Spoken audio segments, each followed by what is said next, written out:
Dubai തന്റെ ഭാഗ്യനഗരമാണെന്ന നടൻ അർജുൻ അശോകൻ. എപ്പോൾ ദുബായിൽ വന്നാലും ഒരു ശുഭകാര്യം സംഭവിക്കും. കഴിഞ്ഞ ദിവസവും ദുബായിലെത്തിയപ്പോൾ വലിയൊരു പ്രോജക്ടിന്റെ ഭാഗമാകാൻ അവസരം ലഭിച്ചെന്ന് അർജുൻ പറഞ്ഞു. സുമതി വളവ് സിനിമയുടെ കന്നി പ്രദർശനത്തിന്റെ ഭാഗമായി മാധ്യമങ്ങളോട് സംസാരിക്കുകയായിരുന്നു താരം. രോമാഞ്ചം കഴിഞ്ഞിട്ട് അനാമിക ഭയങ്കരമായിട്ട് ഓവർഹൈപ്ഡ്. എനിക്ക് തുറന്നു പറഞ്ഞാല് ദുബായ് ഭയങ്കര ലക്കി ആയിട്ടുള്ള ഒരു സ്ഥലമാണ്.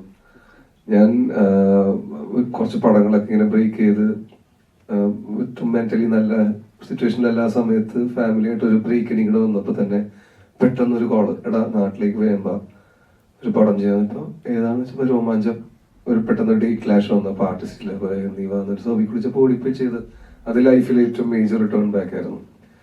പിന്നെ ഇടയ്ക്കിടയ്ക്ക് വരുമ്പോ എന്തെങ്കിലും നല്ല കാര്യങ്ങളൊക്കെ ജീവിതത്തിൽ നടക്കാറുണ്ട്.